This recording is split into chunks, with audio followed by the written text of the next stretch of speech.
représentait deux peuples, étaient en compétition, étaient en lutte. Amen. Amen. Ceci, l'histoire de Jacob va nous montrer plusieurs choses. Et la première des choses que nous avions déjà dit, c'est que Dieu nous choisit avant que nous soyons dans le ventre de notre mère. Mais dans la preuve ici, ces deux hommes n'avaient, au jeune homme, au bébé, n'avaient pas encore posé d'acte.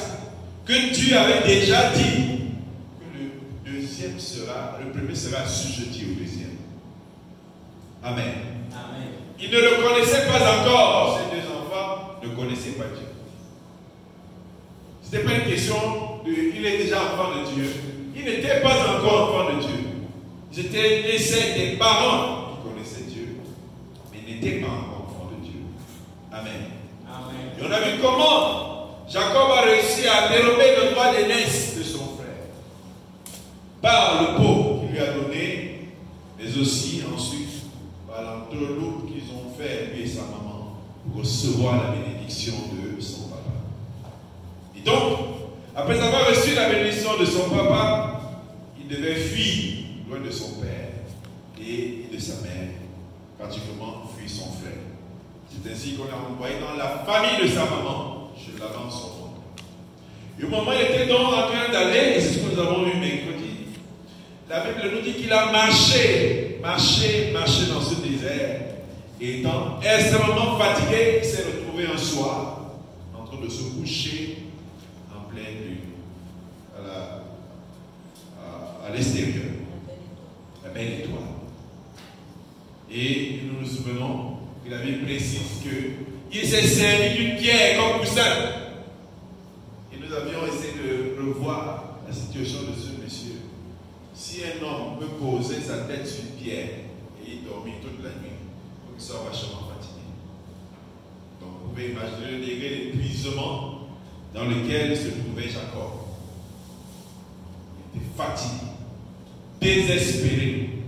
Et il va même faire une prière à Dieu. Si tu fais réussir mon voyage, alors tout ce que j'aurai de te donner. Il était en train d'une série de conditionnels avec Dieu que nous avons suffisamment développés. Et on peut voir que pendant qu'il dormait, la Bible nous dit qu'il fit un songe. Il a vu une échelle qui était posée sur le sol et dont le bout touchait le ciel. Et les anges y montaient et descendaient. Alléluia. Amen. Et donc, quelques points que nous avons pu retenir ce jour, c'est que Jacob était quitté la maison de son père, la protection familiale, il était resté sans demeure. Il était resté sans demeure et Dieu va lui apparaître au travers de ce songe. Et quand il va se lever, il va dire, ce lieu, c'est le lieu de la présence de Dieu, qui va appeler Bethel. Amen. Qui signifie la maison de l'Éternel, la maison de Dieu. Amen. Donc il a quitté sa maison, mais finalement elle est rentrée dans la maison de Dieu. Ce qui explique que Jacob, qui n'avait pas pour Dieu l'Éternel, c'était le Dieu de ses parents, c'était pas encore son Dieu. Il devait donner sa vie à Jésus. C'était à notre époque. Jacob ne l'avait pas encore fait. Jacob n'était pas encore en relation avec Dieu, bien qu'il était né départ. Mais sa destinée était connue bien avant. Alléluia. Notre destinée n'est pas connue dès que nous devenons enfants de Dieu, c'est bien avant. Et sauf qu'elle prend du sens quand nous venons à Christ. Alléluia. Et donc, Dieu avait déjà choisi Jacob. Peut-être lui-même ne le savait pas. Et il commençait à entrer dans le processus de Dieu sans le savoir. Peut-être une erreur qu'il a commise. Et il a entré dans le processus, mais il était déjà dans le processus de Dieu. Il va donc découvrir et Dieu va lui montrer que j'ai besoin de toi dans ma maison. Et nous avions dit que l'échelle qu'il avait vue, c'est laquelle les anges montaient et descendaient, nous parlait de la relation entre le ciel et la terre. Amen. Mais cela nous rappelait quelques textes du Nouveau Testament et nous révélait qu'il s'agissait de cette échelle qui est Jésus, C'est le seul qui était capable de quitter le ciel sur la terre. C'est le seul capable de relier la terre et le ciel. C'est le seul capable de relier les hommes à Dieu. Jésus-Christ. Amen. Amen. Et donc, c'est ce que nous avions vu, que Dieu commençait à l'appeler. Mais Dieu l'avait déjà choisi. C'est que le choix de Dieu est avant. Amen. Et maintenant, l'appel de Dieu se fait par après. C'est-à-dire que Dieu te fait des signes que mon fils vient. Et Dieu, pour te dire mon fils vient, il peut utiliser plusieurs situations. Et pour le cas d'espèce, c'est des moments douloureux. Dieu a souvent besoin de ces moments pour nous parler, parce que les hommes sont souvent un peu trop dans le bruit. Et donc, il va utiliser des circonstances pour nous parler. Et particulièrement, dans l'extrême fatigue de Jacob, Dieu a quand même réussi à nous parler. Où il se trouvait dans un moment de solitude, ayant quitté l'abondance et la protection de ses parents. Il se retrouve dans le désert et Dieu peut maintenant lui parler. Dieu peut maintenant s'adresser à lui. Dieu commence à se révéler, mais il n'a pas encore pour nous Dieu l'Éternel. Ils ne se connaissent pas encore. Il va entrer dans cet apprentissage-là. Amen. Amen. Il va entrer dans cet apprentissage. Et ensuite, nous avions lu le texte de Genèse 29, versets 1 à 14, où Dieu avait fait la promesse à Jacob. On lui disait, je te garderai partout où tu iras. Je ne t'abandonnerai pas. Dieu lui avait promis cette protection-là. Et Jacob devait évoluer avec cette protection, ces soins providentiels de Dieu qui le conduisaient loin de sa maman, loin de son papa. Et donc, on peut voir qu'il ne connaissait pas Dieu. On a montré quelques traits. Quand Jacob arrive dans le lieu où il va trouver des bergers, c'est Dieu qui a conduit son voyage. Et c'est un commentateur qui dit que ce lieu serait le même lieu où le serviteur d'Abraham avait croisé la main d'Isaac, la main de Jacob, Rebecca. Amen. Sauf que lui, quand il arrive là, il ne bénit pas le Seigneur comme l'avait fait le serviteur. Il est quelqu'un qui n'avait pas de notion de Dieu. C'est vraiment quelqu'un qui vivait sa vie comme tout inconverti. Amen. Amen. Il ne fait pas un témoignage, il ne fait pas des actions de grâce pour le Seigneur. Il ne se rappelle même pas de Bethel, où il a vu le Dieu de ses parents se manifester. Il ne se rappelle pas. Il ne fait aucun commentaire. Il ne rend pas grâce à Dieu pour ce qui lui était arrivé. Et donc, c'est là une preuve à suffisance que Jacob devait développer sa relation avec Dieu. Il ne le connaissait pas. Il avait encore besoin de le rencontrer. Mais Dieu l'avait déjà choisi. Amen. Alléluia. Amen. Et dans Jacob résidait Israël, qui devait être révélé plus tard. Et dans Israël existait Jésus. Il devait se manifester plus tard. Amen. Mais il était le choix de Dieu, mais il ne le savait pas. Alléluia. Amen. Ce matin, nous allons donc évoluer avec Genèse chapitre 29. Nous lirons du verset 15 à 35. Genèse 29, verset 15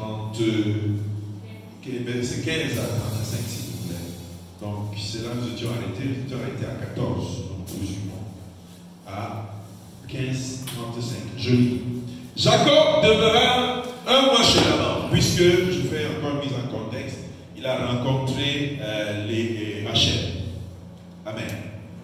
Qui était bergère. Et on a tout vu l'engouement qu'il a eu. Pour la petite histoire, c'est quelqu'un qui a marché à pied. Et quand il est arrivé, là il y avait la source. Il y avait une grosse pierre qu'il fallait ôter. Et il y avait les bergers. Et dès qu'il a vu Rachel, le gars fatigué a soulevé la pierre là, un tour, pour que les brebis boivent. Donc il était content. Et on lui apprend que c'est sa cousine. Et il va donc rentrer chez Laban. Et au verset 15, on nous dit, puis Laban dit à Jacob, parce que tu es mon parent, me serviras-tu pour rien?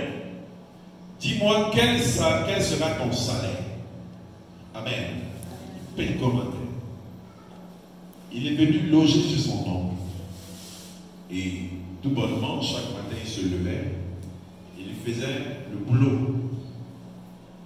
Son oncle était un spécialiste en fourberie, en tricherie, en escroquerie. Le gars observe le jeune homme et lui dit, vas-tu travailler comme ça pour moi? Logiquement, quand vous regardez ça, vous allez vous demander, mais cet homme il est pauvre. Parce que ce jeune homme qui jadis travaillait pour rien à la maison, subitement il dit qu'il veut lui définir un salaire. On va dire que c'est loi, mais c'est parce que vous ne connaissez pas là-bas. Là-bas, c'est que du jour au lendemain, le gars il peut partir. Et je vais perdre une main qui travaille. Donc bien je fais le contrat avec lui. Là au moins il sait que du jour au lendemain, il ne va pas se lever partir. Donc ce n'est pas par amour, c'est par calcul. Amen. Tu me serviras tu pour rien. Il a déjà étudié le gars. Il sait ce que le gars veut. Il sait que le gars calcule la chaîne. L'avancée. Il connaît exactement son plan dans sa tête. Il dit, je vais faire travailler ce gars à 14 ans. Et il ne sait pas quoi. Comme c'est Rachel qui veut. Je vais pas lui donner Léa. Après, il va encore travailler pour Rachel. Comme ça, il suffit que 14 années, au moins, il va profiter de lui. Donc c'était un gars qui avait le sang à l'œil. On poursuit la lecture. Oh, là-bas avec 2 filles, c'est pas pour rien. Qu'on précise. L'aînée s'appelait Léa et la cadette Rachel. Léa avait des yeux délicats. Vous connaissez les yeux délicats, non? Comme ça, on peut les yeux. Ça, les yeux délicats. Elle avait les yeux délicats. Mais Rachel était belle de taille et belle de figure. Vous connaissez? Vous trouvez le trésor de Jacob. Il avait étudié, il avait scanné le gars. Parce que le diable, quand il veut vous cogner, vous étudiez d'abord. Il peut vous toucher.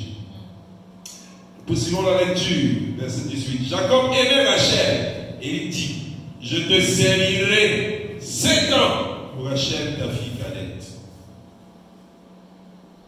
Et Laban dit, j'aime mieux te la donner que de la donner à un autre. Reste chez moi. Ainsi, Jacob servit 7 ans pour Rachel, et elle fut à ses yeux comme quelques jours, parce qu'il l'aimait. Ensuite, Jacob dit à Laban, donne-moi ma femme, car mon temps est accompli. J'irai vers elle. Laban réunit tous les gens du lieu et fit un festin. Le soir, il prit Léa, sa fille, et l'amena vers Jacob, qui s'approcha d'elle. Trompérie sur la marchandise. Et Laban donna pour servante à Léa, sa fille, Zilpa, sa servante. Le lendemain matin, voilà que c'était Léa. Jacob dit à Laban, qu'est-ce que tu m'as fait? N'est-ce pas pour Rachel que j'ai servi chez toi? Pourquoi m'as-tu trompé? Laban dit, ce n'est point la coutume dans ce lieu de donner la cadette avant l'aîné. J'aurais pu lui dire ça avant. Il disait que je travaillais 7 ans pour Rachel. J'aurais pu lui dire qu'on ne donne pas l'aîné, la cadette avant l'aîné. Mais le gars a calculé au bon moment où la pilule devait passer. C'est que le gars a calculé 7 ans encore. Verset 27. Achève la semaine avec celle-ci. Et nous te donnerons l'autre aussi. Pour le service que tu feras encore chez moi. Pendant 7 nouvelles années. Parce que j'aime bien ta voix. Jacob fit ainsi. Il acheva la semaine avec Léa. Puis Laban lui donna pour femme Rachel, sa fille. Cette fois-ci, ne dis pas que tu vas travailler 7 ans avant que tu donnes. Non, il faut travailler 7 ans. Et Laban donna sa servante à Rachel, sa fille, donna pour servante à Rachel sa fille, Bilha, sa servante. Jacob alla aussi vers Rachel, qu'il aimait plus que Léa, et il servit encore chez Laban pendant 7 années. L'Éternel vit que Léa n'était pas aimée, et il la rendit féconde, tandis que Rachel était stérile. Léa devint enceinte et elle enfanta un fils à qui elle donna le nom de Ruben. Car elle dit, l'Éternel a vu mon humiliation et maintenant mon mari m'aimera. Elle devint encore enceinte et enfanta un fils. Et elle dit, l'Éternel a entendu que je n'étais pas aimé. Il m'a accordé celui-ci. Et elle lui donna le nom de Siméon. Elle devint encore enceinte et enfanta un fils. Et elle dit, pour cette fois, mon mari s'attachera à moi, car je lui ai donné 3 fils. C'est pourquoi on lui donna le nom de Lévi. Elle devint encore enceinte, donc Lévi vient s'attacher si vous voulez. Elle devint encore enceinte et enfanta un fils, et elle dit, cette fois, je louerai l'Éternel. Et c'est pourquoi elle donna le nom de Judas, et elle cessa d'enfanter. Alléluia. Amen. À provision, on peut lire ce texte qui est assez intéressant. L'histoire, la Bible a fait de belles histoires.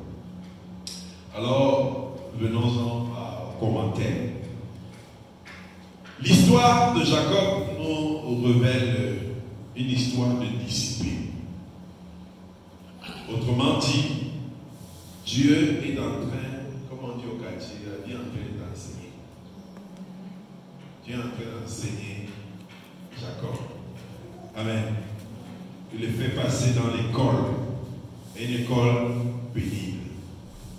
Amen. Inspirons-nous d'un autre texte dans Hébreu, au chapitre 12, au verset 11. Hébreu 12, verset 11. Celui qui trouve avant moi peut lire. Hébreu 12, verset 11. Il est vrai que tout châtiment semble d'abord un sujet de tristesse et non de joie, mais il produit plus tard pour ceux qui ont été ainsi exercés un fruit paisible de justice. Amen. Tout châtiment est un sujet de tristesse, ça c'est vrai. Mais pour ceux qui l'ont subi, elle produit plus tard un fruit paisible de justice. Amen. Jacob est dans l'école. Et on peut voir que Dieu va utiliser ses méthodes. Puisqu'il était un trompeur, un gars malhonnête, il fallait que Dieu lui trouve un gars suffisamment équipé, comme là-bas. Parce que si Dieu lui donnait quelqu'un de léger, Jacob allait encore le tromper. Donc il lui fallait quelqu'un de costaud. Et Dieu a repéré quelqu'un, c'était là-bas. Maître, menteur et tricheur. Le gars a trouvé son vis-à-vis. Quelqu'un qui pouvait aller avec lui. Donc, la rapidité de réflexion de Laban devait être plus haute que celle de Jacob. Pour que ce que Dieu va accomplir se réalise. Donc, Dieu allait chercher quelqu'un. Amen. Donc, dans Hébreu que nous avons lu, il nous affirme que notre expérience affirme qu'aucune discipline pour le présent ne semble être un sujet de joie, mais de tristesse. Mais le but de Dieu pour notre profit est que nous participions à sa sainteté. Et donc, Dieu va mettre Jacob dans la classe dans laquelle il va rester pendant 20 années pour lui enseigner. Donc, il a fait 14 années d'abord pour doter, et puis encore 6 autres années. Ça fait 20 ans que Dieu va prendre pour enseigner Jacob. Amen. 20 années. Pour que Jacob apprenne à connaître ce Dieu. Pour que Jacob ait une relation avec ce Dieu. Et comment Dieu va donc l'enseigner? Dieu va le mettre dans des conditions de presque un esclave. Parce que chez Laban, il sera presque un esclave. Même quand il va finir les 14 années et qu'il va se préparer à vouloir partir, nous verrons ça plus tard. Et que Jacob va lui dire, Laban va lui dire, bon, je ne vais pas te laisser partir comme ça. Parce qu'il a déjà pris le gars. Je ne vais pas te laisser partir comme ça. Fais-toi quand même un héritage avant de partir. Jacob va travailler, mais ses brebis sortiront toujours chétifs.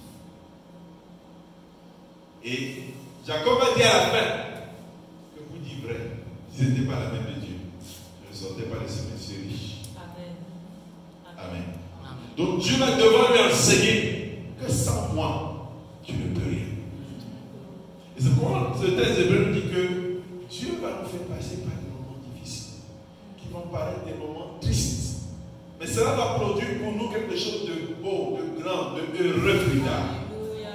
Et Jacob, pour être le grand Jacob, ce n'était pas une question de bien matériel. Ce que Dieu voulait faire avec lui dans le futur. Pour qu'il devienne une grande nation comme Israël, il fallait que Dieu le bâtisse. Alléluia. Et c'est dans cette difficulté des conditions d'esclavage. Il était bien dans la maison de son père. Il a dû quitter, pas ses erreurs, mais c'est la main de Dieu qui le conduisait.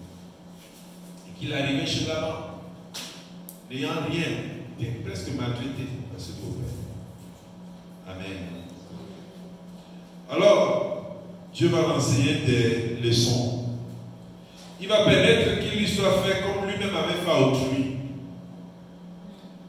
Jacob, dont le nom signifie supplanteur, menteur, et qu'il avait bien justifié devant son frère, qui avait dépouillé son frère de son droit d'aînesse.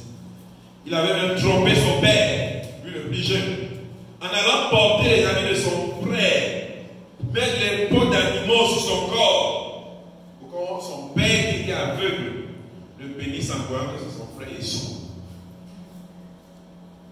Ça, c'est le haut niveau de banditisme. Il sait que papa va me sentir, comme il a aveugle, il va me sentir, il met les habits dessous. Quand il va tirer comme ça, il sent que ça c'est sourd. Tu arrives à tromper ton père pour la bénédiction. Dieu dit, je vais employer les mêmes méthodes. Amen. Amen. Tu vas apprendre que ça c'est une mauvaise habitude, mais à partir de quelqu'un d'autre. Amen. Amen. Donc Dieu était derrière, et vous assure que c'est Dieu qui a inspiré là-bas. Que fais ça, ce gars est malhonnête, fais comme ça, sinon il va te tromper, il va t'échapper. Que je ne sais pas, je ne sais pas si vous avez réussi à le faire, mais que Laban réussit à lui donner Léa, et c'est le matin que ça rencontre, que ça c'est Léa. C'est-à-dire que le gars a utilisé un masque, je ne sais pas quelle technologie il a utilisé, mais c'est-à-dire que la femme que tu aimes, que tu as regardée pendant 7 années au minimum, que ce n'est que le matin que tu te rencontres. Je suis que le gars dit soulez-moi le gaz, soulez-le bien. Le gars a pris. Donc le gars était en face d'un maître de la mamaille. Un vrai mamailleur. Alléluia. Amen.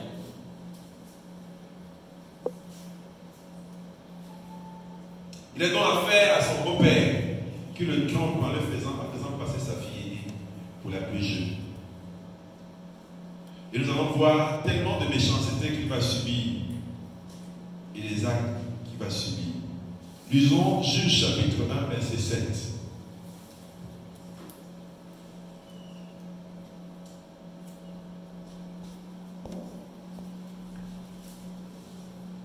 Juge chapitre 1, verset 7.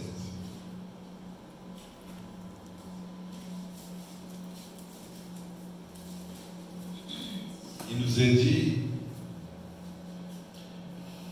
Adoni-Bézek dit, 70 rois ayant des pouces, des mains et des pieds coupés, ramassés sous ma table. Mais Dieu me rend ce que j'ai fait. On l'amena à Jérusalem et il mourut. Amen. Ici, c'est un roi qui a fait souffrir le martyr aux autres rois. Le gars s'est arrangé à couper les orteils et les doigts de plus de 70 rois. Et il les a fait manger et servir sous sa table, rien que pour les torturer. Et qui conclut la fin de ce que j'ai fait. Dieu en Dieu de me rendre ça. Amen. Dieu en Dieu de me rendre ça. Généralement, quand Dieu veut travailler un caractère chez toi, il envoie le contraire de toi. Que tu vois la même chose là, ça t'énerve. Ça t'énerve. Comment dégoûter ça? Pour que tu vois bien les dégâts de ce caractère. Et Jacob était en train de subir ça. Jacob a passé 20 ans, il n'était pas heureux. Il était mal à l'aise parce que son beau-père était terrible. C'est comme si ça arrangeait à lui faire vivre des circonstances tristes. Tu es marié, mais tu n'as pas de respect. Tu es son esclave. Jacob était son esclave. Bien qu'ayant ses filles, pour quitter cette maison, Jacob a fui. Imaginez-vous, un monsieur avec beaucoup d'enfants. Il a dû attendre que son beau-père aille loin, après qu'il était très loin. Regarde, il y a ses parents emballés.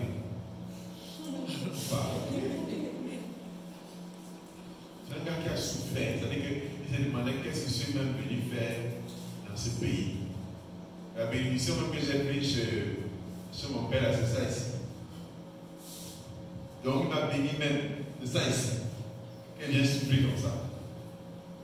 Honnêtement, qu'est-ce qu'il venait prendre chez Jacob? Puisqu'il avait tout ça là-bas chez lui. Son père, il avait tout.